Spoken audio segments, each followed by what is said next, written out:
यहाँ की जनता जो है गुलामी करने के पीछे लग गई है। रेप आपके कार्यकाल में हो रहा है तो उसको बर्दाश्त करें, मरेंगी थी बच्ची का पैसा आप बीच में लूट रहे हो, हमारे पैसे से सैलरी नहीं गई है। ये यहाँ की जनता को समझना नहीं है। उसने मुझे परिवार पे लग गया, बच्चे पे लग गया।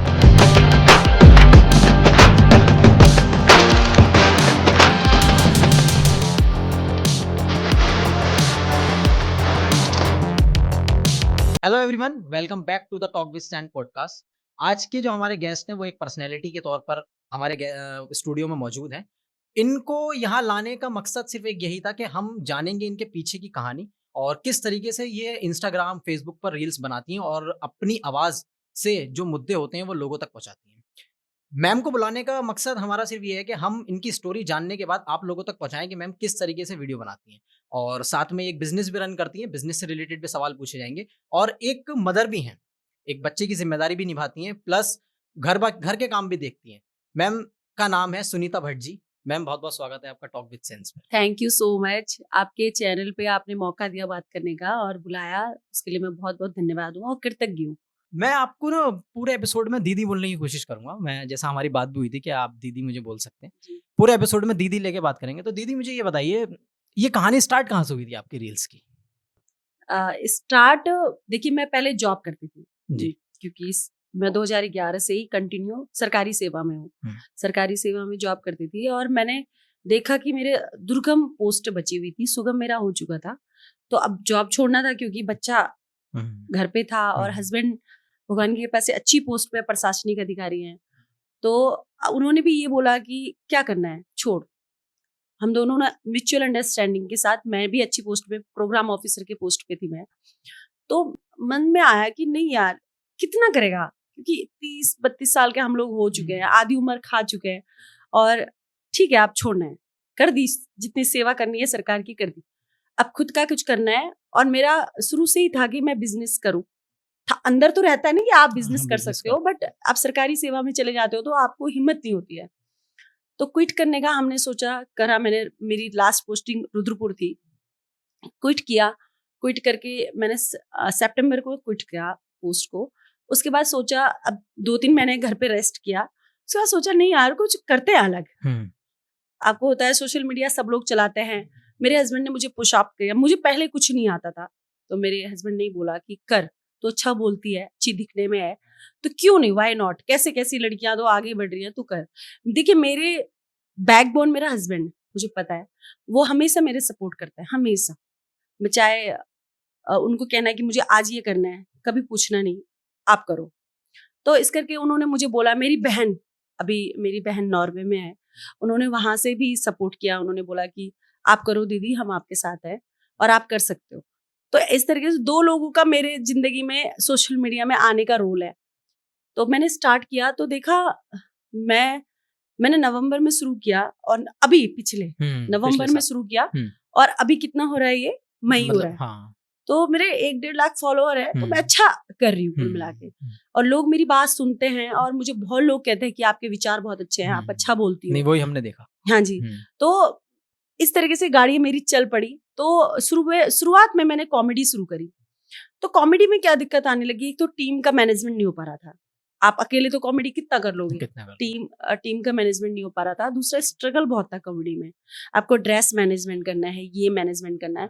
फिर जैसे ही अंकिता वाला केस हुआ, वहां से अंकिता भंडारी वाला, वहां पे हमने प्रोटेस्ट पे हिस्सा लिया। तो वहां से जब मैंने विचार रखे सिंगल, मैंने कहा ये तो अच्छी है, हम विचार रखे हैं, लोग सुन रहे हैं और हमारी आवाज को अच्छा मान रहे हैं, हमारे विचार को अच्छा मान रहे हैं और सही ढंग से हमने अगर विचार रखे हैं तो गवर्नमेंट भी कहीं ना कहीं सुनती है ना। हम लोगों ने इतना यहाँ हल्द्वानी में करा। सबसे पहले मेरी वीडियो वायरल हुई थी जब एसएससी का पेपर लीक हुआ था। तो मेरे कपड़े पूरे फट गए थे, नेशनल न्यूज बन गई थी वो, तब से मैं वायरल हूँ। तो वहां पे देखा, जबकि मेरा एग्जाम से कोई लेना देना नहीं था, लेकिन मेरे को ये था कि बच्चे जो मेहनत कर रहा है, क्योंकि मैं भी मेहनत करके सरकारी सेवा में गई हूँ, मैंने एग्जाम दिया है, मैं जानती हूँ उसका दर्द क्या होता है। तो एज अ पेरेंट्स मैंने उसमें सहयोग किया था और वहां से मेरा शुरू हुआ जर्नी और आज यहाँ पे आके रुका है आपके पॉडकास्ट पे। जी। अच्छा दीदी, मुझे ये बताइए, ये इतनी सारी रील्स आपने बनाती हैं और समाज के मुद्दे उठाती हैं, तो कभी डर नहीं लगता इन सारी चीज़ों से कि कभी मेरे पर कोई केस हो जाए या एफआईआर हो जाए? देखिए, मैं सच बताऊँ तो मुझे अभी तक तो कोई डर नहीं होता है। लेकिन मेरे यहाँ जो मेरे घर वाले हैं, परिवार वाले, इवन मेरे हस्बैंड भी आज ही वही टॉक कर रहे थे कि कम बोला कर, मतलब मैं की वही बात जानना बोला। चाह रहा था, मतलब हाँ। वो थोड़ा हुँ, डरते हैं। हुँ, लेकिन मुझे पता है कि मैं जब वीडियो बनाती हूँ ना, मैं दिल से बनाती हूँ, हुँ। और मेरे दिमाग में जो आता है, मेरे ज़हन में जो वो हम आता है, देख मैं वो चुके हैं। बोल देती हूँ। हुँ, चाहे वो मैं गाली के फॉर्म में बोलूँ, चाहे मैं हुँ, कैसे ही बोलूँ, हुँ, मुझे अपनी भड़ास निकालनी है। हुँ। तो वो चीज़ से मेरे को डर तो नहीं लगता। अभी तक तो नहीं लगा है डर, आगे देखते हैं। अच्छा, मतलब अभी तक ऐसा कुछ डर नहीं लगा। डर नहीं अच्छा, लगा। इतनी सारी की वीडियो बना लेती हैं आप और कोई भी मुद्दा हो, अंकिता भंडारी वाला हो, पेपर लीक का हो, आपकी वीडियो आ जाती है तुरंत, बिना डरे। कभी कॉल वगैरह आई, धमकी वगैरह फ़ोन पे? हाँ, शुरू-शुरू में मेरे पास बहुत कॉल आई। इवन मैं बीजेपी के नेताओं का नाम नहीं लूँगी यहाँ पे। उन्होंने ऐसे गंदे वर्ड बोले हैं ना मुझे, हुँ, जब उन्होंने कॉल वाली धमकी दी ना, तो सामने जान नहीं रहे थे कि कौन खड़ी है।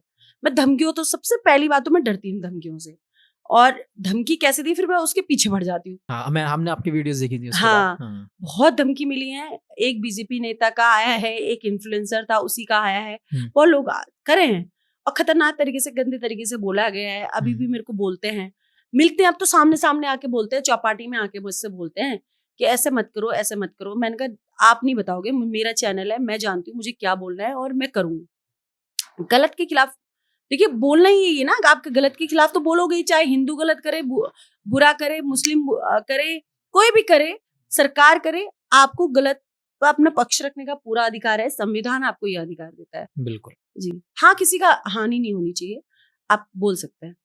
अच्छा, कई बार आपके देखा कि एफआईआर वगैरह हुई हैं, हम्म। शायद हमने ऐसा सुनने को मिला था एफआईआर वगैरह, उस पे आपका क्या पक्ष है? देखिए, एफआईआर मैंने की है, अच्छा, आपने की है। मेरे ऊपर नहीं हुई है। अच्छा। मैंने अभी आपने देखा बीच में रील वायरल हुई थी, हुँ, ज्योति अधिकारी अरे! और मेरी। हुँ, तो उस करके वो जिस तरीके से झपटने आई, बदतमीजी दिखाया, देखिए सोशल मीडिया के थ्रू उन्होंने भी अपनी बात रखी, हमने भी बात रखी। अच्छा, मैं ये चीज़ आपको क्लियर करना चाहती हूँ कि हमारा मैटर कहाँ से शुरू हुआ। लोगों को यहाँ पे पता ही नहीं हमारा मैटर कहाँ पे शुरू मैं हुआ, वही, क्योंकि हाँ, कभी वही मैंने जानना भी जाहिर नहीं किया, हुँ, और ना ही उसकी तरफ से भी तो बदतमीजियाँ ही हुई। तो हमारा जो मैटर शुरू हुआ था, हमें कोई एक दूसरे के दोस्त नहीं थे, कोई जानने वाले नहीं थे, कोई कुछ नहीं थे। हम लोगों का ये था कि प्रोटेस्ट करने देहरादून जाना है। हुँ, उसका मेरे पास फ़ोन आया कि आप जा रहे हो? मैंने कहा हाँ, मैं भी जा रही हूँ। तो आप कैसे जा रहे हो? क्योंकि मेरे पास तो गाड़ी और ड्राइवर था। हुँ, तो मैं मॉर्निंग में निकलूँगी और इवनिंग में आ जाऊँगी। वो शायद ट्रेन व्रेन से गई थी। हुँ, तो हमारी भेंट पहली बार वहाँ हुई थी। उससे पहले हम लोग आंदोलन में मिले थे, ऐसे ही मिलते थे और जाते थे, जैसे नोन टू जानते हैं। तो जैसे ही हम लोग आए, दिन भर मैं उनके साथ थी, तो बात हुई यहाँ पे, एक थर्ड पर्सन कमल की बात होती है। कमल ने ये बोला कि उन्होंने तो अंकिता के नाम पे उन्होंने क्यूआर लगा के पैसे मंगाए थे लोगों से। आपने? नहीं, ज्योति अधिकारी ने। अच्छा, तो देखिए, पहली बात, किसी की बच्ची एक्सपायर हुई है ना? और इतना बड़ा समाज में केस हो रखा है। आप उसके नाम पे पैसे मंगाने वाली कौन होती हो? सही बात। सबसे पहला मुद्दा तो ये है। मैं कहती हूँ चलो मंगा लिया, लेकिन आप ईमानदारी से उसके पैसे तो दो, आप नियत तो रखो। ठीक है, उसके बाद हमने जब झूठ फैलाया, उन्होंने, आप कमल को भी बुलाइए सबके सामने। कमल ने बोला उसने तो दे दिए। मैंने कहा दिन भर तो मैं उसके साथ थी, नहीं दिए। आप तो वही बोलोगे ना, नहीं दिए हुँ, हैं। हुँ, तो वहां पे कहीं ना कहीं मुझे फ्रॉड वाली बात सामने आ गई। तो हमारे जो 2-3 लोग हैं सोशल मीडिया में, मैंने उनको सबको बताया कि ऐसी ऐसी बात है, अब इस मुद्दे को उठाना है, उस बच्ची के पैसे दिलवाने हैं इनसे, हुँ, क्योंकि नाम पे उसके लिए है। मैं रात को 3 बजे उठ के यहाँ से देहरादून जाती हूँ। मैं किसी बच्ची के लिए नहीं गई हूँ अभी तक, हुँ, लेकिन मैं उस बच्ची से आत्मिक रूप से जुड़ी हूँ। क्यों? मेरी भी बेटी है, 7 साल की बच्ची है। आज हम उसके लिए आवाज नहीं उठाएंगे, कानून नहीं बनाएंगे, सरकार पे दबाव नहीं देंगे, कल के दिन ये आए दिन होगा। हमारा पूरा फर्ज है, एज अ मदर भी मेरा फर्ज है, एज अ ये नागरिक भी फर्ज है कि हम इस चीज पे आवाज उठाएं। हुँ, अब मैं कैसे देख सकती, जिस बच्ची के लिए मैं 3 बजे रात को उठ के यहाँ से देहरादून गई हूँ, वो कोई उसके नाम पे पैसा खाए, मैं नहीं देख सकती। और मेरे तो अंदर गलत बर्दाश्तियत है ही नहीं। जी। तो मैंने आवाज उठाई, मेरे साथ के 2-3 इन्फ्लुएंसर थे, उन्होंने भी आवाज उठाई, दबाव बनाया गया। उस बीच ये जेल गई, जेल के आई, फिर भी देने का कोई नियत नहीं। पैसे लिए थे कब, और वो 6-7 महीने उन्होंने काट दिए। जिसको देने की नियत होगी ना भैया, वो देगा, कैसे भी देगा, चाहे फोन कहीं हो, अकाउंट तो सीज नहीं होते हैं ना। बिल्कुल। फिर वो बहाने बहाने बहाने बहाने, जब हमने प्रेशर दिया एकदम से, हमने आवाज बुलंद करके उठाई, फिर जाके अगली दे के भी आई। लेकिन बात यहाँ पे आई कि 1,67,000 उन्होंने जमा किए थे और 22,000 ही दिए। अच्छा, तो बीच का ये गबन क्यों हुआ? और एक ये मरी पैसा हुई गया बच्ची का, था। आपको इतनी आत्मा आपकी खत्म हो चुकी है कि एक मरी की हुई बच्ची का पैसा आप बीच में लूट रहे हो। तो यहाँ पे ये बर्दाश्त नहीं थी, इस करके उसका और मेरा विवाद शुरू हुआ और वो चौपाटी में अपने गुंडों के साथ मेरे को मारने आई। देखिए, आपका विवाद और मेरा बहुत हो सकता है, लेकिन अगर आपको मुझसे बात करनी है, तरीके से बात होगी ना, बैठ के बात या तो बैठ के बात होगी या थाना कचहरी होगी। आप गुंडों को लेके चौपाटी नहीं आ सकते हो सार्वजनिक स्थान पे, जिस करके ये आप एसएसपी के बयान सुन सकते हैं इसमें कि उन्होंने भी बिल्कुल सही बात करी है। दूसरा, फिर मैंने उसके ऊपर एफआईआर भी करी है 7 धाराओं पे। अच्छा। अभी उस पे केस चल रहा है। अच्छा, आप इस पूरी कंट्रोवर्सी में एक वर्ड में इसको डिफाइन करना चाहें तो वो क्या होगा? गलत चीज को बर्दाश्त नहीं। हाँ, बस गलत करेंगे तो खड़े हैं हम, चाहे XYZ हो, सामने कोई भी हो। आज मैंने सीएम धामी सर के लिए भी बोला हुआ है, गलत बात बोलनी नहीं है ना, क्यों बोलना है? देखिए, आप अच्छी राजनीति करिए, आपका स्वागत है। मैं खुद बीजेपी सपोर्टर हूँ, बीजेपी से मेरे हस्बैंड भी बीजेपी सपोर्टर है, हम खुद हिंदू हैं। आप सोचिए ना। तो लेकिन ऐसा नहीं है कि आपकी गलत चीज बर्दाश्त करेंगे। रेप आपका कार्यकाल में हो रहा है तो उसको बर्दाश्त करेंगे, उसका भी खंडन हम लोग करेंगे, ये हमारा अधिकार है। चाहे किसी भी गवर्नमेंट हो, खंडन पूरा होगा। नहीं, अच्छी वीडियो बनाती हैं और आप अच्छे जो है काफ़ी मुद्दे उठा लेती हैं, ताकि हमने देखा आपके व्यूज़ भी बहुत अच्छे जाते हैं। कमेंट हमने जब पढ़ना स्टार्ट किए तो कई तरीके के अच्छे कमेंट के, नहीं दीदी आप अच्छा कर रही हो, दीदी आप अच्छा कर रही हो। वो 1-2% तो लोग होते ही हैं जो उल्टे सीधे कमेंट। हाँ, अच्छा, मुझे दीदी एक चीज़ और जाननी है कि ये इतना मोटिवेशन वीडियो बनाने का आता कहाँ से? मैंने कहा ना, मैं आत्मिक रूप से करती हूँ। मुझे कोई वीडियो दिखती है और वो दिखता है कि गलत हो रहा है, हाँ। गलत बोल रहा है या गलत आंसर कर रहा है, तो उस पे मेरे को अंदर से ही आता है। वो मुझे नहीं पता माता रानी कैसे जवाब देती हूँ, मैं देती हूँ लेकिन। अच्छा, अब हम थोड़ी सी आपके बिजनेस से रिलेटेड भी बातें कर लेते हैं। तो किस तरीके का बिजनेस है और कहाँ पे आप अपना ये वर्क करती हैं, वो सब थोड़ा सा अगर बताना चाहें। जी जी, देखिए, मेरे को ना फैशन का बड़ा शौक है, शुरू से ही फैशन में रही हूँ मैं। मुझे ये लगता है जब से मैं छोटी सी थी तब से मैं फैशन में बड़ा इंटरेस्ट था, नेल पेंट लगाना, ये वो होती है बच्चियों में, और मेरे अंदर तो कुछ ज्यादा ही है, ज्यादा होता है। तो फैशन में इंटरेस्ट है, और मैं जैसे ही जॉब में गई तो तब भी मेरा फैशन बरकरार रहा। मैं, ऐसा नहीं है कि मैं वो करके जा रही हूँ, मेरे को हमेशा था। तो मेरे को कुछ बिजनेस करना था, तो मैं सोचा मेरा इंटरेस्ट किस चीज में है। तो मैंने अपने आप से टटोला अंदर कि मेरे को तो फैशन में बड़ा इंटरेस्ट है यार। मेरे को लोगों को तैयार होते हुए देख के और अपना भी तैयार होना बहुत अच्छा लगता है, तो क्यों ना इसका काम करें। तो पार्लर का सोचा था, नहीं वो मेरे से नहीं है, मेरी बस की नहीं है। और चीजें सोची, जो आप कर सकते हो वही तो करोगे। तो मैंने कहा मैं क्या सेवा कर सकती हूँ, क्योंकि बिजनेस के थ्रू भी तो आप सेवा ही करते हो। तो मैंने कहा क्या कर सकते हो, तो मैंने कहा हल्द्वानी में जो नहीं है, तो मैंने देखा यहाँ पे ट्रेंडिंग चीजें नहीं है, जैसे आर्टिफिशियल ज्वेलरी का है ना, गगल्स का है, आपके पर्स का है, नहीं है यहाँ पे। हमें ढूंढने जाना पड़ता है, तो या तो बड़े बड़े ब्रांड में जाना पड़ता है, वो हर किसी की अफोर्ड नहीं है। तो फर्स्ट कॉपी पे कोई नहीं आता है, फर्स्ट कॉपी आपको हल्द्वानी में कहीं मिलेगी भी नहीं। तो मैंने शुरू किया फर्स्ट कॉपी से, और कोरियन प्रोडक्ट से। इंडियन प्रोडक्ट भी मैं रखती हूँ। तो ये था कि इंटरेस्ट था, और तो इस फील्ड में था। तो अच्छा, मेरा ये था, मैं आज की डेट पे 40 लाख का शोरूम भी खोल सकती हूँ, बिल्कुल। लेकिन मैं क्यों खोलूं 40 लाख का? अगर मेरा बिजनेस फेल हो गया तो 40 लाख डूबे।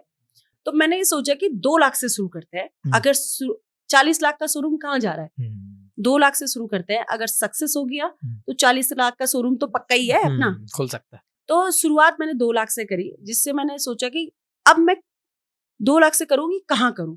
और चौपाटी ऐसी जगह है जहां पे आपको कस्टमर को बुलाने की जरूरत नहीं पड़ती, खुद पहुंचेगा वहां पे। और वहां पहुंचेगा कस्टमर, आपको मार्केटिंग का खर्चा बचा, सीधी सी बात है। गैदरिंग अच्छी हो रही है, और सारा यूथ आता है चौपाटी में। और जिस चौपाटी में मैं काम करती हूँ, हाइड हिल चौपाटी, तो वहां पे नैनीताल का सारा जो है टूरिस्ट बहुत आता है। 80% टूरिस्ट आता है, लोकल 20% आता है, और सारा यूथ टूरिस्ट है। तो मैंने उसको टारगेट किया, और वहां पे जाके मैंने वहां पे कार्ट की व्यवस्था करी। फिर मैंने वहां पे, जबकि आप देखेंगे उस चौपाटी में कभी आप विजिट करेंगे, सारे फूड स्टॉल है। फूड स्टॉल के बीच में मैंने अकेले ने ज्वेलरी रखा है, और भगवान की कृपा से बहुत अच्छा चल रहा है। और यूथ वहां पे, मैं कहती हूँ उस चौपाटी की शान हूं मैं। ये मैं कह के नहीं कह रही हूँ, आप कभी आइए, वहां पे रौनक ही मेरी वजह से है, क्योंकि वहां पे जो यूथ है वो मेरी तरफ खींच के आता है। हम आइटम ही ऐसे रखते हैं, और हमारा रिपीट कस्टमर बहुत है। आपका जब रिपीट कस्टमर आपके पास बार बार आता है, मेरा कश्मीर तक का कस्टमर है। हाँ, कश्मीर मेरा यहाँ से माल जाता है, वो स्पेशली मंगाती है मेरे से। तो जब आप ये चीजें देखते हो तो अच्छा लगता है, और अभी सक्सेस है, बिजनेस सक्सेस है। हाँ, बहुत सही चल रहा है। बहुत अच्छी बात है, आप इतनी सारी चीज़ों को हैंडल कर रही हैं, वीडियोस भी बना रही हैं, प्लस मदर भी हैं, घर भी देख रही हैं और बिजनेस भी रन कर रही हैं। अच्छा, मुझे ये बताइए, हल्द्वानी में आपको इस टाइम सबसे बड़ी दिक्कत क्या लगती है? दिक्कत यहाँ पे विकास की दिक्कत है, बहुत दिक्कत है। देखिए, रोड खुदरी है तो खुद ही है, वो 1 साल हो गया है, उसको कोई पूछने वाला नहीं है। मेरे कहीं से मुझे लगता है कि अधिकारियों का टाइट, एक दीपक रावती है जो थोड़ा सा स्टिक है, वो जनता दरबार लगा के लोगों की थोड़ी बहुत समस्या सुन लेते हैं। बाकी मुझे और अधिकारियों में वो कैपेबिलिटी दिखती ही नहीं है, क्योंकि अगर डीएम अपना काम करे ना सख्ताई से, सारे विभाग एकजुट हो जाएंगे। क्योंकि मैं खुद से सरकारी व्यवस्था से आई हूँ, मैं जानती हूँ उनकी पावर क्या है। स्वास्थ्य सेवाएं, सीएमओ अपना अच्छा काम करे ना, किसी की मजाल है कोई हॉस्पिटल में गंदगी कर दे, लेकिन नहीं कर रहे ना, अधिकारी अपना काम ही नहीं कर रहे हैं। अच्छा, अधिकारी काम नहीं कर रहे या करना नहीं दिया जा रहा है, ये क्या हो रहा है ये मुझे नहीं पता, बट यहाँ पे विकास की बहुत कमी है। जिस स्तर को मैंने 2011 में हल्द्वानी देखा था, उससे डाउन जा रहा है। अच्छा, ये बताइए आप मेरे, आने वाले 10 सालों में हल्द्वानी में क्या विकास हुआ है? नया क्या हुआ है? नया कुछ भी नहीं हुआ है। इवन जो पुराना था, चाहे रोड हो हमारी, चाहे अस्पताल हो, उससे नीचे ही आया है हल्द्वानी। तो कहीं ना कहीं विकास की बहुत समस्या है। आप हमें कुछ ऐसी चीजें बताइए जिससे ये चीजें ठीक हो सकती हैं। आप अगर खुद एक सरकारी विभाग में काम करके आ चुकी हैं, आपको क्या लगता है कि किन 3 चीजों पर काम करा जाए हल्द्वानी विकास की तरफ जाएगा?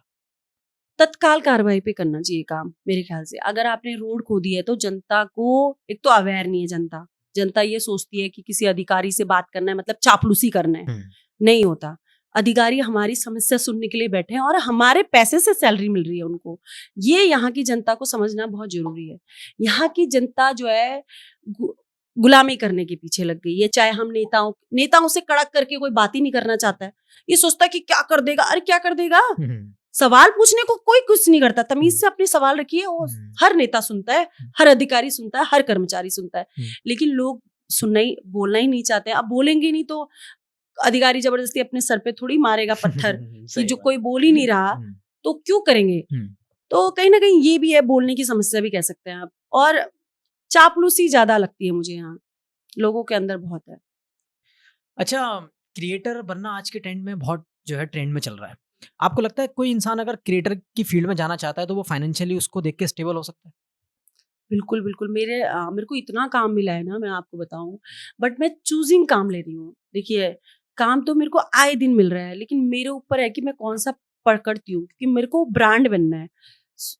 ऐसा नहीं बनना है कि कोई भी उठा लो, कुछ भी कर लो। लोग सिर्फ बटरिंग करने लग जाते हैं कि एक पर्स ले लिया और किसी की वीडियो डाल दी। मैं कह रही हूँ उसको भी गलत नहीं है वो, लेकिन मेरा ये सोचना है कि काम आपको बहुत मिलता है सोशल मीडिया से, आप करने पे है। मेरे पास खुद पे पार्ट टाइम नहीं है। आप ही देख लो, आपने कब से बोला था मुझे, लेकिन मेरे पास टाइम ही नहीं है। मेरे पास ऐसे ही पॉडकास्ट बहुत लोगों के फोन आए, कल भी 2 लोगों के फोन आए, बट नहीं, अभी टाइम ही नहीं है। आप किसी को कमेंट कर रहे हो, हाँ बोल दिया, तो फिर आपको टिकना है, वो जिम्मेदारी है आपको। मेरा पूरा फर्ज बनता है कि मैं आपको टाइम दूं और आपका पॉडकास्ट में हिट करूं। यही तो है, नहीं तो क्यों बुलाएंगे कोई। तो अगर आपके अंदर ये कैपेबिलिटी है और आप टाइम दे सकते हैं, आप बोल सकते हैं इस तरीके से, तो हाँ करिए और क्वालिटी काम लीजिए। पैसा, देखिए सोशल मीडिया, एक चीज और मैं बताना चाहती हूँ, सोशल मीडिया शुरू करने का उद्देश्य मेरा कभी पैसा रहा ही नहीं। इवन मेरे को सोशल मीडिया से, फेसबुक से, यूट्यूब से भी पेमेंट मिलती है। तो मेरे को जितना मिलता है ना, मैं 3 बच्चों को पाल रही हूँ, अडॉप्ट करा हुआ है मैंने। मैं उनके उसमें खर्च करती हूँ और मैं खुद से भी करती हूँ। मेरा पर मंथ उनको जाता है, अच्छा पैसा जाता है। इतना तो मैं सोशल मीडिया से नहीं कमाती हूँ जितना मैं उनको सर्विस देती हूँ, और ये मेरी जिम्मेदारी है। तो मैंने यही सोचा हुआ है कि मैं सेवा में लगाऊंगी इसका जो काम है, क्योंकि भगवान की कृपा से ठीक है, सब कुछ अच्छा है, तो पैसे के लिए काम नहीं करना है, समाज सेवा के लिए काम करना है।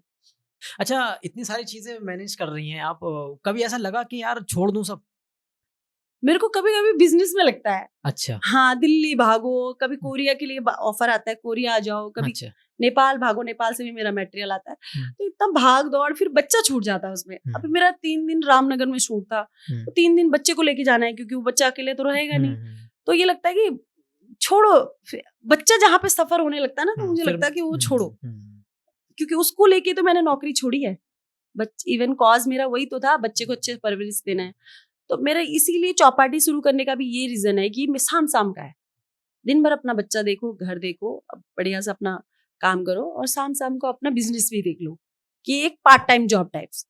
तो जब बच्चा सफर करने लगता है तो लगता है यार छोड़ देना चाहिए। हाँ, लेकिन मेरा सेफ हैंड, मेरी जो मेड है, जो मेरे हाउस हेल्प है, बहुत अच्छे हैं। मेरे ड्राइवर हैं, बहुत अच्छे हैं, बहुत सपोर्टिव हैं। लेकिन माँ का तो रोल माँ ही निभा सकती है, दूसरा कोई नहीं कर सकता। अच्छा दीदी, एक सवाल और था कि जब क्रिएटर कोई बनने की फील्ड में जाता है तो उसे ना नेगेटिव कमेंट्स, ट्रोलिंग बहुत मिलती है। आपका तो इतना अच्छा पेज चल रहा है और इतने सारे कमेंट्स भी आते हैं, कुछ इसमें बुरे कमेंट्स आते हैं, तो उन लोगों को आप इस नेगेटिविटी को कैसे दूर करती हैं? देखिए, मैं तो सबसे पहले मैं क्या करती हूँ, मैं कमेंट तो पढ़ती नहीं हूँ। मेरे हस्बैंड बहुत पढ़ते हैं, तो मुझे चिल्लाते हैं वहां से मैं उनको भी ऐसा ट्रेन कर दिया ना, कमेंट मत पढ़ो। तो मैं पढ़ती हूँ, कभी कभी 2-4 कमेंट ऐसे आते हैं तो पढ़ती हूँ, लेकिन मैं अब हंसने लगती हूँ। मेरे को कभी कमेंट ने इफेक्ट करा ही नहीं। मुझे ये लगता है अरे इस बंदे के पास इतना समय है कि मेरे लिए लिख रहा है, मेरे लिए वो ही बड़ी बात है। मैं किसी के जाके वीडियो में लिख रही हूँ ना, मैं अपना समय दे रही हूँ, तो बहुत बड़ी बात है। अच्छा लिखूं बुरा लिखूं, तो मैं ये सोचती हूँ कि इस बंदे ने इतना टाइम तो निकाला कि इसे लिख रहा है, ये सोच रहा है, लिख रहा है, तो मैं उसमें ही खुश हूँ और हंसती हूँ मैं। अच्छा, फेक लोगों का कभी ट्रोलिंग आई आपके पास? मतलब बहुत हाँ, जो फेक लोग होते हैं और उल्टे हाँ। सीधे कमेंट्स नीचे करने लगते हैं, उन लोगों को आप जवाब देती हैं या पढ़ती ही नहीं है उसको? मैं हमेशा एक बंदे का मेरे पास फोन आता है, कहता है आपको इतना बुरा कमेंट कर रखा है और उसको लाइक कर रहे हो आप। मैंने कहा मैंने देखा ही नहीं, मैंने ऐसे लाइक कर दिया। तो नहीं पढ़ती हूँ मैं। अच्छा, आप कमेंट्स वगैरह पढ़ती नहीं? नहीं, और कुछ कभी सीरियस? कभी कोई फेसबुक वाले पढ़ लेते, इंस्टा वाले तो इतने सारे आते हैं, तो मैं पढ़ती नहीं उनको। अच्छा, जब ये इस फील्ड में आप आई हैं वीडियो बनाने की, आपके हस्बैंड के अलावा कोई ऐसा शख्स था जिसने आपके ऊपर ट्रस्ट किया कि नहीं, हाँ तुम कर सकती हो? हाँ, मेरे दोस्त लोग हैं। हाँ, मेरा फ्रेंड सर्कल बहुत अच्छा है। मेरे कम फ्रेंड है, मतलब अभी तक लगा लीजिए मेरी 2 गर्लफ्रेंड है और फ्रेंड्स लोग भी हैं। मतलब क्या बोला आपने? गर्लफ्रेंड अब अच्छा। लड़की दोस्त है, अच्छा। 2 है मेरी जीवन में, वो मेरी चड्डी बड्डी वाली है। अच्छा, मतलब शुरू से? बचपन से ही। तो वो लोग काफी मोटिवेट करते हैं, और जो मेरे दोस्त हैं, बॉयज दोस्त है, वो भी काफी कहते कर, लेकिन उनको ना इफेक्ट करता है कमेंट से। कहते तेरे को कमेंट आता है ना, हमें अच्छा नहीं लगता है, तुम लोग कमेंट मत पढ़ो। तो दोस्त हमेशा सहयोगी रहे हैं मेरे। अच्छा, यहाँ से और इट्स TWS के प्लेटफॉर्म से अगर आप कुछ दोस्तों को बोलना चाहें?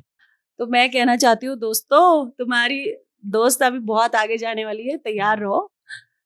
कमेंट को इग्नोर करो और एंजॉय करो लाइफ को, कमेंट्स को एंजॉय करो। अच्छा, एक सवाल है, अगर आप अपने ओल्ड वर्जन से मिलना चाहें, हाँ। तब आप क्या कहेंगे उनसे कि आपको इस फील्ड में आना चाहिए था या नहीं?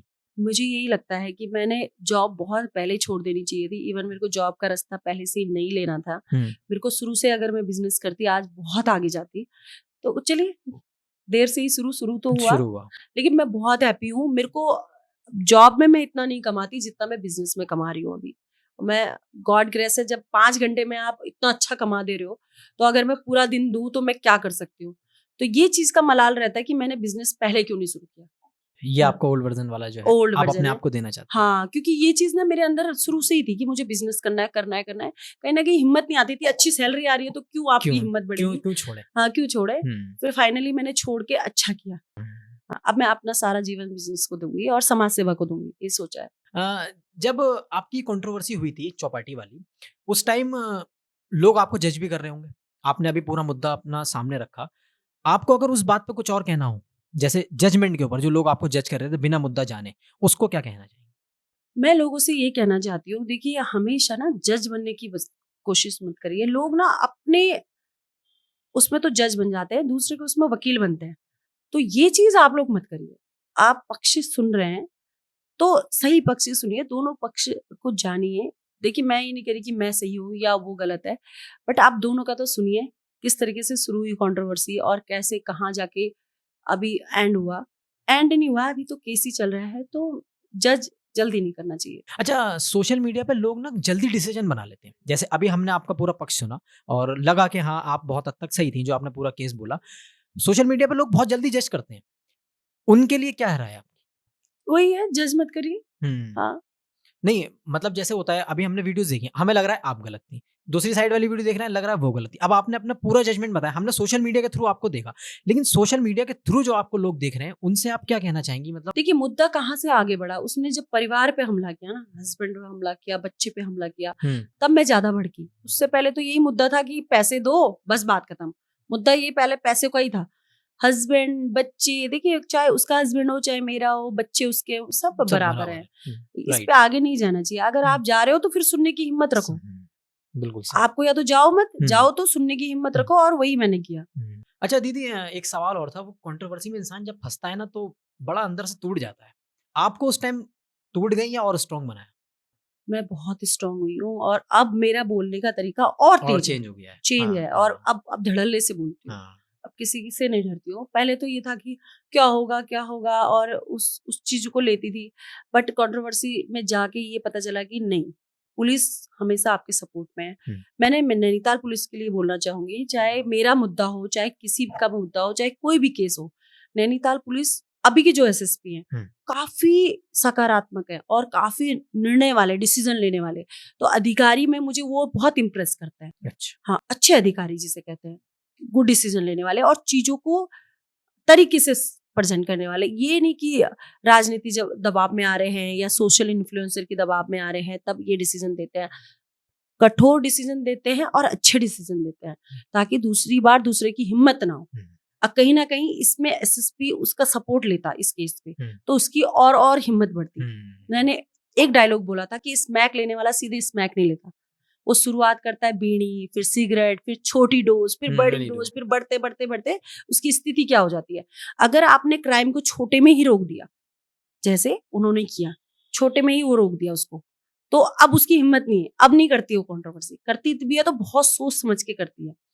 तो ये कहीं ना कहीं पुलिस व्यवस्था है ना। अब आपने देखा होगा कि न्यूज में आ भी रहा था कि जिस पुलिस वालों ने उसका साथ दिया था, वहां पे सपोर्ट किया था, उन पे भी गांज गिरी है। तो आप ऐसा नहीं है कि पुलिस पे भी उन्होंने गांज गिराई है, हम पे तो गिराई, उन पे भी गिराई। तो ये है गुड लीडर, गुड जिसे कहते हैं ऑफिसर का साइन, कि आप अपने को भी माफ नहीं करोगे, अपने डिपार्टमेंट के कर्मचारी को भी माफ नहीं कर रहे हो। हमें तो क्या ही करेंगे, सपोर्ट करेगा। गलत तो गलत है।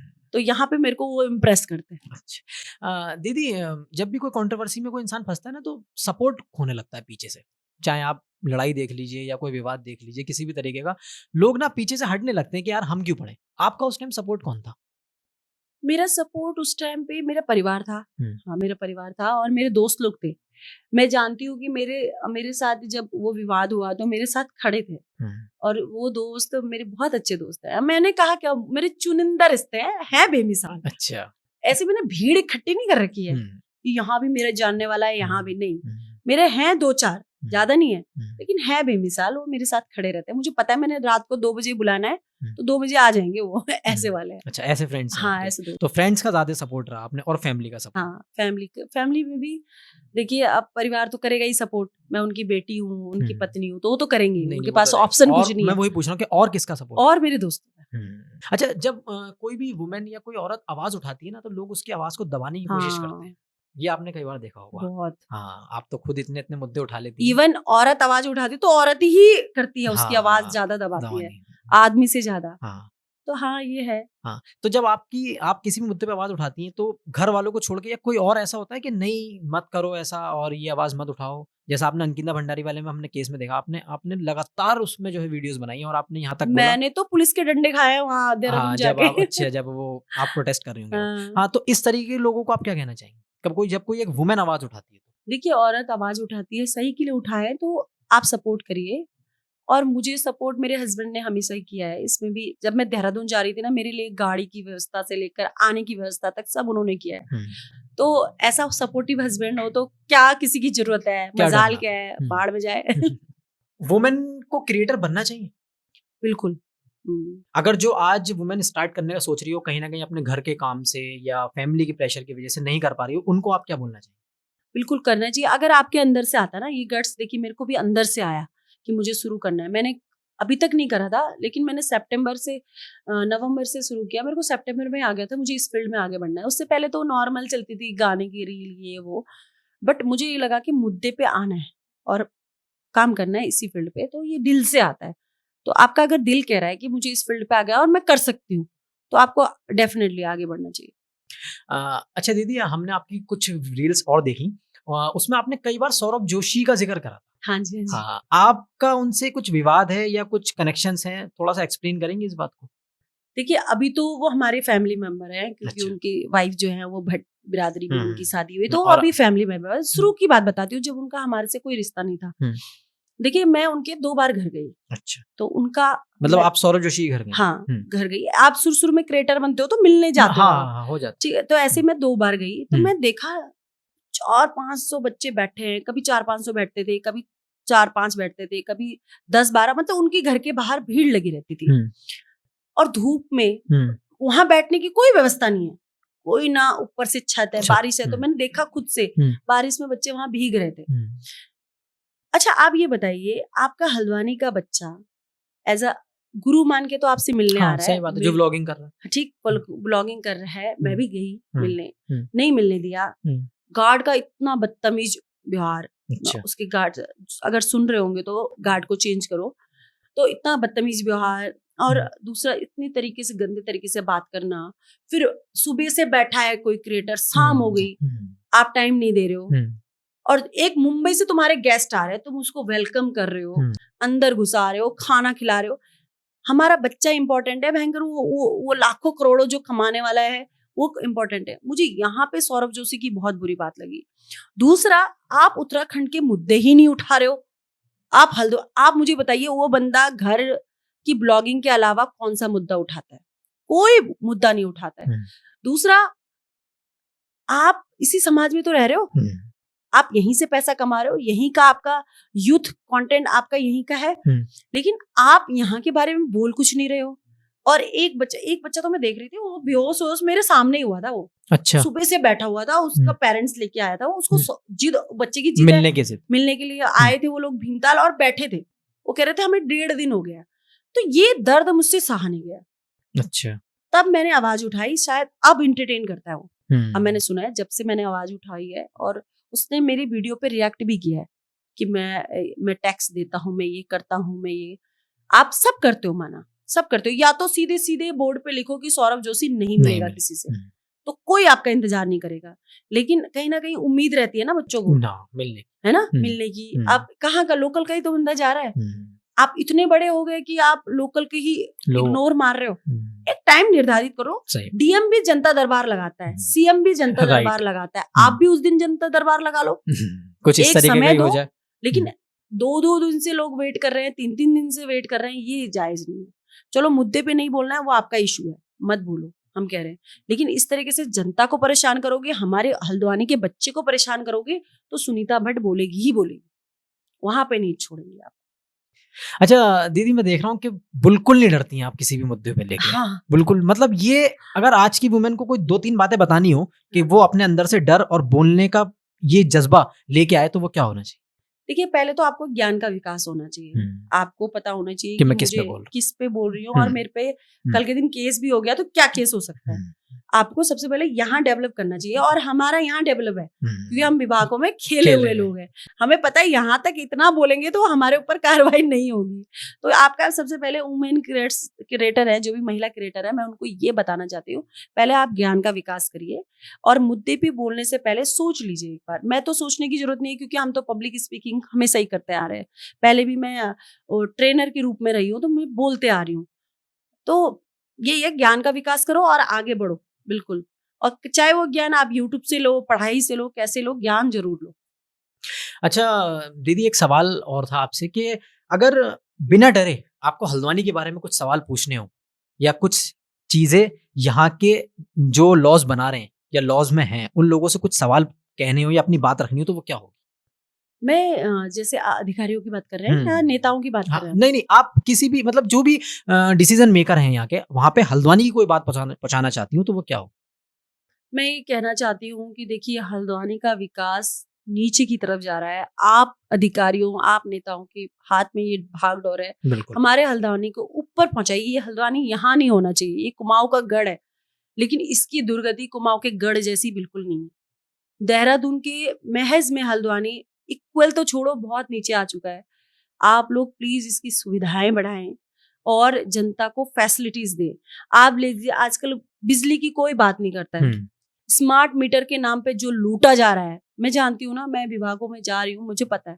पानी के नाम पे लूटा जा रहा है। क्या दिया जा रहा है जनता से? टैक्स दुनिया भर का लिया जा रहा है। दिया क्या जा रहा है? सीवर लाइन अभी पड़ी नहीं है, गैस लाइन किसी को मिली नहीं है। पानी का इतना बड़ा बिल, पानी का 1800 रुपये आता है। 1800 बिल सिर्फ पानी का 1 महीने का। एक आम जनता कैसे खाएगी? ठीक है, ये हल्द्वानी कुमाऊं के गढ़ का हाल है। तो ऐसा कभी कभी लगता है ना, इतने खर्चे देख के कि क्या करूं मैं। हम लोग तो एफर्ट्स कर सकते हैं, जो परिवार एक छोटी सी सैलरी पे पल रहा है उसका क्या, वो भी तो सोचना पड़ेगा ना। और ये अधिकारी सोचेंगे। दूसरा, यहाँ पे न्यूनतम वेतन है, कमरे बहुत महंगे हो चुके हैं। आप शहर में कमरा लेना ढूंढने जाएंगे तो आप 5 से 6 हजार का एक सिंगल रूम मिलता है, ठीक। लेकिन सैलरी कितनी मिल रही है? 15-20 हजार। 15,000। नया बच्चा है तो 8,000 से शुरुआत होती है। तो कहीं ना कहीं अधिकारियों से मैं कहना चाहती हूँ, लेबर कोर्ट से ये बात करना चाहती हूँ कि प्लीज बच्चों की सैलरी इंक्रीज करिए, क्योंकि बच्चा यहाँ आके फिर वो दिल्ली बम्बई धक्के खा रहा होता है। हमारा बच्चा यहीं रहना चाहिए और सैलरी बढ़ाइए आप लोग। एक मैं जानती हूँ, हमारे रेंट पे रहते हैं वो बेचारे बच्चे, 5-5, 6-6 हजार में काम कर रहे हैं। बताइए, 5,000 तो उसका कमरे का ही किराया है। कैसे मैनेज? आप बताओ ना, एक बच्चे का 5,000 कमरे का किराया है, तो गलत काम करे तो कैसे नहीं करे बताओ? तो करना ही पड़ेगा, मजबूरी हो गई है। फिर या तो पार्ट टाइम करे, पार्ट टाइम भी कितना तोड़ लेगा अपने शरीर को। तो ये हमारे अधिकारियों की जिम्मेदारी है कि ग्राउंड लेवल पे, ग्राउंड जीरो पे आके काम करें, अपने एसी रूम से बाहर निकले और ग्राउंड जीरो पे आके देखिए कि सड़कों की हालत क्या हो गई है, जनता क्या चाहती है। सरकार जो है, सरकारी व्यवस्था में जितने भी कर्मचारी हैं, चाहे उच्च अधिकारी हैं, वो आना ही नहीं चाहते। मैंने तो नहीं देखा डीएम को यहाँ जनता दरबार लगाते हुए, अभी इन डीएम का नहीं देखा। हाँ, कुमाऊं कमिश्नर की बात है, वो करते हैं, वो सुनते भी हैं और एक्शन भी लेते हैं। उनका थोड़ा सहारणीय कार्य ये है। बाकी अधिकारियों को ग्राउंड लेवल पे आके काम करना चाहिए, तभी हमारा विकास होगा, अदरवाइज नहीं होगा। क्योंकि नेता तो बोल देते हैं, फंड उनके पास ही आता है, साइन उनके ही होने। तो यहाँ पे आपके, मैं पॉडकास्ट के हिसाब से बोलना चाहती हूँ, आप भी ये बात पहुंचाइए। नहीं, बिल्कुल। अच्छा दीदी, एक सवाल और हमारा है आपसे कि अगर आप क्रिएटर नहीं होती तब क्या होती? मैं क्रिएटर नहीं होती तो मैं ट्रैवलर होती। अच्छा। हाँ, मुझे घूमने का बहुत शौक। इवन मैंने इंडिया के सारे स्टेट घूम लिए, 1-2 को छोड़ के। अच्छा। अब मुझे बाहर का करना है, मैं पहले अपनी बेटी को सेट करना चाहती हूँ, फिर मैं घूमूंगी। मैं सोलो ट्रैवलर हूँ, मुझे अकेले जाना बहुत अच्छा लगता है। मुझे हस्बैंड की कचकच और ये वो नहीं चाहिए। ट्रैवलिंग में जाए कि भी वही फैमिली हो, क्या फायदा। मुझे ये है कि मैं बैग पैक करूँ, मुझसे कोई रोकने टोकने वाला नहीं चाहिए। मैं पूरा घूमना चाहती हूँ। मैं कश्मीर घूम गई, मैं केरला घूम गई, मैं सब जगह जाके आ गई हूँ अकेले। मुझे अकेले जाने में बहुत पसंद आता है। पता नहीं लोग सहारा ढूंढने की कोशिश करते हैं, बट मैं चाहती हूँ कि आपकी जेब में अगर पैसा है तो आपको सहारे की जरूरत नहीं है। इंडिया में बहुत अच्छे लोग हैं, बहुत सपोर्टर है। इवन मैं नाइट क्लब में गई थी गोवा में। मैं आपको एक किस्सा बताना चाहती हूँ। तो मेरे जेब में पैसे थे, 50,000 रुपए थे जेब में। तो नाइट क्लब में भी मैं सुरक्षित थी। अच्छा। क्योंकि वहां आप अच्छे ब्रांड में जाते हो। तो आप जब पैसे होने चाहिए, मुझे लगता है कि आपको सुरक्षा की कमी नहीं है। आप गार्ड पकड़ लो अपने, चलो कहीं भी जा सकते, कहीं भी जा सकते हो। और मुझे सोलो ट्रैवल करना है। मैं पूरा दुनिया घूमना चाहती हूँ। अगर मैं ये नहीं होती तो मैं वो जरूर होती। अब मैं वो भी सपना अपना पूरा करूंगी, अभी लाइफ बहुत बची है। अच्छा, एक कुछ और सवाल हमारे रह गए। अगर आप हल्द्वानी की औरतों से कुछ कहना चाहती हैं, जिस तरीके से आप बोलती हैं, जिस तरीके से आप बिजनेस चला रही हैं, जिस तरीके से आप घर चला रही हैं, इन सारी चीजों को और अपने एक्सपीरियंस के थ्रू अगर आप कुछ बोलना चाहती हैं तो वो क्या बोलेंगी? मैं हल्द्वानी की औरतों से नहीं, सारी औरतों से कहना चाहती हूँ कि पहले आर्थिक रूप से आप मजबूत बनिए। राइट। क्योंकि जब आप आर्थिक रूप से मजबूत होंगे तो आपके डिसीजन आपके होंगे, आपका परिवार आपका होगा, आपका पति आपका होगा, सब कुछ आपका होगा। लेकिन उसके लिए आपको घर से बाहर निकलना पड़ेगा। मुझे पता है, मैं चौपाटी में 6-6 घंटे, 7-7 घंटे इन पैरों से कंटिन्यू खड़ी रहती हूँ, कंटिन्यू डील करती हूँ कस्टमर से। और मेरा लेडीज कस्टमर का काम है, आप समझ सकते हो। एक कैसे डील खाने का ऑर्डर तो आप दो और चले जाओ, लेकिन एक लेडीज कस्टमर को डील करना, फिर उसको बार बार आर्टिकल पहना के दिखाना, हाँ आपसे सुंदर कोई नहीं है कहना, तो ये बहुत चैलेंजिंग काम होता है। और हमारा काम तो शोबाजी का है, तो हमें पता है कि किस तरीके से डील होता है। लेकिन मैं एक्सेप्ट करती हूँ, क्योंकि ये फील्ड मैंने खुद से चूज किया है। मेरे हस्बैंड लास्ट तक मना कर रहे थे कि मत कर, लेकिन मेरे को बैठना नहीं है, कुछ ना कुछ करते रहना है। तो मैं हल्द्वानी की औरतों से कहना चाहती हूँ, आर्थिक रूप से मजबूत करिए अपने आप को और अपने डिसीजन खुद लीजिए। किसी पे देखो, मैं मरूंगी तो सबसे पहले सुनीता भट्टी तो मरेगी, पति तो बाद में मरेगा, बच्चा बाद में मरेगा ना, पहले मैं जाऊंगी ना, तो पहले जब मुझे ही जाना है तो क्यों ना क्यों मैं अपने मन की करके जाऊं कि मरते समय मुझे गिल्ट ना हो कि यार मुझे वो जिंदगी जीनी थी और मैंने जी ली। तो मैं तो ये मानती हूँ कि मुझे ऊपर जाके भगवान से कह रहा है मैं चिल करके आई हूँ बढ़िया से। अच्छा, आपके फ्यूचर्स के गोल्स क्या हैं अब? यहाँ से आगे क्या करना है? और मेरे को अभी फाइनेंस का कोई गोल नहीं है, हम्म, मेरे पास भगवान की कृपा से बहुत है हम्म, और मैं अच्छा कर रही हूँ। मुझे बस ये है कि भगवान मुझे स्वस्थ रखे, मस्त रखे हम्म, और मैं दुनिया घूमूं, बस ये गोल है अच्छा, मेरा। अच्छा, एक लास्ट सवाल हो रहा है आपसे हमारा। अगर आप हमारे बारे में और इस एपिसोड के बारे में कुछ कहना चाहती हैं तो? मुझे ना जब आपने पहली बार फ़ोन किया था तो मुझे आपका व्यवहार बहुत अच्छा लगा और आपने कहा कि हम पहला-पहला शुरू कर रहे हैं और आपके साथ शुरू करना चाहते हैं, मुझे बहुत अच्छा लगा। और मुझे भी लगा कि यार इनको अभी आप ग्राउंड ज़ीरो पे हैं, कोई नहीं जानता, लेकिन मैं ये चाहती हूँ कि मैं आपसे जुड़ूँ इसलिए क्योंकि आपका भी मैं जानती हूँ स्ट्रगल फेस क्या जी, होता जी, है। जी, जी। तो आप मैं भी क्रिएटर हैं, उसी लाइन से आई हैं, हाँ, आप उसी जानती लाइन होंगी। से आई हूँ। हुँ, तो इनका आपका मैं इसलिए सहयोग करा है। हुँ, तो मैं ये चाहती हूँ कि आप आगे बढ़ो और हुँ, आपका व्यवहार सबसे अच्छा है हुँ। और मैं इसी पे मर गई और मैं आज यहाँ बैठी हूँ आपके व्यवहार से। नहीं, नहीं, बहुत-बहुत शुक्रिया दीदी, मैं आपको बोल रहा हूँ, नाम तो मैं आपका नहीं लिया पूरे पॉडकास्ट में। आपने भी बोला कि दीदी आप मुझे कह सकते हो, तो बड़ी बहन के नाते ही मैं आपसे कह रहा हूँ कि नहीं, आप आई हमारे लिए, ये बहुत टीडब्ल्यूएस के लिए बहुत बड़ी बात है कि आप क्रिएटर होने के बाद और आपने हमें समय दिया, बहुत थैंकफुल हैं आप। हमारी पूरी टीम की तरफ से आपका बहुत थैंकफुल है। थैंक यू हुँ, और आप आगे बढ़िए, आप हुँ, बहुत अच्छा कर सकते हैं, मुझे पता है। हुँ, आगे बढ़िए और हल्द्वानी को इस चीज़ की ज़रूरत है भई। जी। लोगों को हुँ, सुनना चाहते हैं क्रिएटरों को। हुँ, क्रिएटर हैं और फील्ड में भी हैं, हुँ। तो आप लोग बहुत अच्छा कर रहे हैं और मेरी शुभकामनाएँ आपके साथ। Thank you so much. दीदी, एक रैपिड फायर करेंगे आपके साथ, आपको दोनों में से एक चीज़ चूज़ करनी होगी, ठीक ठीक है। है? और उसको एक्सप्लेन नहीं करना होगा, जी, ठीक है? हल्द्वानी या दिल्ली? हल्द्वानी, फे जान है मेरी। हाँ, फेम या पीस? फेम, मनी या रिस्पेक्ट? रिस्पेक्ट, रील या रियल लाइफ? Real life. एक वर्ड में सुनीता भट्ट कौन है? सुनीता बहुत काइंड हार्ट है यार। अच्छा, हाँ, दिल की बहुत साफ है। वो तो आपने पॉडकास्ट पे आके बता दिया। हाँ, मैं हुँ, बहुत दिल की साफ हूँ। हुँ, मुझे आप ना प्यार से लूट लो, हुँ। अक्कड़ मत दिखाना। अक्कड़ दिखाओगे फिर तुम्हारी तो अकड़ फिर वो ऐसी तैसी। वीडियो बनेगी उसकी। हाँ, मैं बहुत प्यारी लड़की हूँ। आप कभी आप आइए, मिलिए मुझसे और दिल की बहुत साफ। मैं ना ऐसा नहीं मैं आपके लिए कुछ अंदर घुटेर के रखूँ और मुँह से राम-राम करूँ, नहीं। जो है आपको गलत हो तो अब मैं सामने कहूँगी, बुरे हो तो सामने कहूँगी, अच्छा भी सामने कहूँगी। तो दिल साफ है, प्यार दीजिए, बस यही।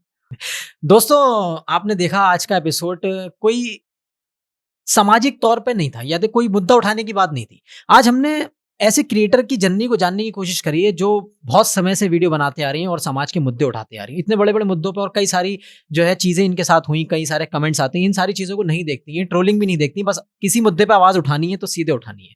एक बिज़नेस भी रन कर रही है, जैसा हमने आपको पहले बताया था, इन सारी चीज़ों को इतनी तरीके से मैनेज करते हुए आ रही है, प्लस एक मदर भी हैं और अपने बच्चों को भी देखती हैं, घर भी चलाती हैं। इनसे हमें तो बहुत कुछ सीखने को मिला। अगर आप भी इनकी जर्नी से या इनके काम को लेके कुछ सीखते हैं, किस तरीके से ये आवाज़ उठा रही हैं, तो इस एपिसोड को शेयर उन वुमेन्स के साथ करिएगा जो समाज में आना तो चाहती हैं, लेकिन कुछ मुद्दों की वजह से या कुछ कारणों की वजह से नहीं आ पाती हैं। सुनीता जी, बहुत-बहुत धन्यवाद आपका टीडब्ल्यूएस पे आने का, और कोशिश करेंगे आपको फिर से अपने एपिसोड में लेके आएँ, और बहुत सारे मुद्दे अभी बाकी हैं जिस पे बात करना है। इस एपिसोड को लंबा ना करते हुए इसको एंड करते हैं, और दोस्तों इस एपिसोड को शेयर ज़रूर करिएगा। Thank you, good night.